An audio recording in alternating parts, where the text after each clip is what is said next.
Herkese yeniden merhaba arkadaşlar. Kanalımıza hoş geldiniz. Bugün sizlerle beraber bardaktan ne çıkarsa slime challenge yapacağız. Oyunumuzu hemen anlatmaya başlıyorum arkadaşlar. Bu bardakların altında malzemelerimiz yazıyor arkadaşlar. Bu kasede de bardakların sayıları yazıyor.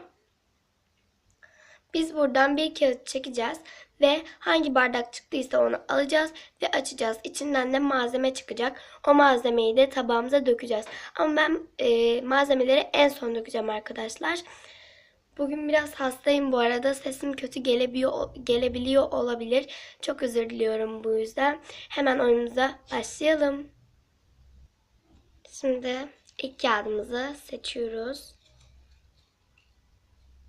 Bunu alacağım. Bakalım ne çıkmış bize. 2 çıktı arkadaşlar. Bunu biraz silik yazdım. Böyle yazdım. 2 çıktı. Bakalım bu bardağımızın içinde ne varmış.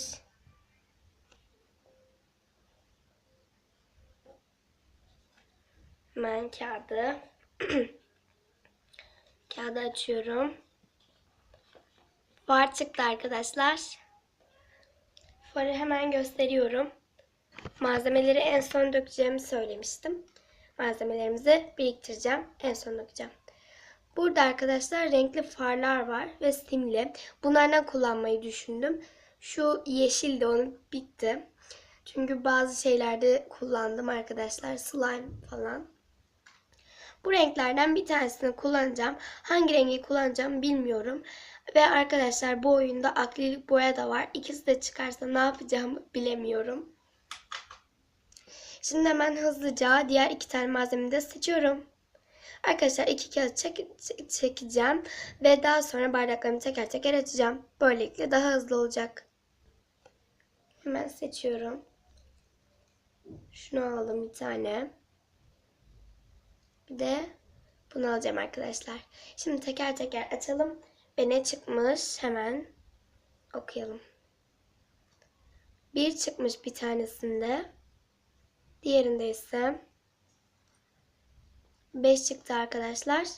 Hemen 1 ve 5 numaralı bardağımı açıyorum. Hemen açıyorum. İkisini birlikte açtım.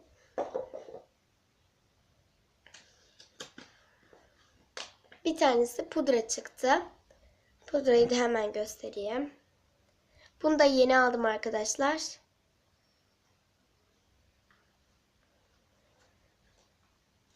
Diğer malzememiz de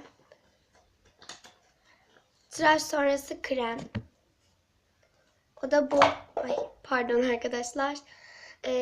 O da bu arkadaşlar. Bunu hiç kullanmadım. Bakalım slime'ımızı bozacak mı yoksa daha mı iyi yapacak? Şimdi hemen slime yapmaya başlıyorum. Arkadaşlar video süresi uzadığı için ben slime'ımı kamera arkasına yapıp geliyorum. Arkadaşlar slime bitti. Böyle elime alamıyorum çünkü yapışıyor. Ne kadar boraksız su kattıysam da olmadı arkadaşlar. Kıvamı oldu ama yapışıyor arkadaşlar. Bu yüzden elime alamıyorum. Ama çok güzel bir slime oldu. Umarım videomu beğenmişsinizdir. Eğer videomu beğendiyseniz videoma like atmayı unutmayın. Kanalımıza hala abone değilseniz abone olmayı unutmayın. Sizleri çok seviyoruz.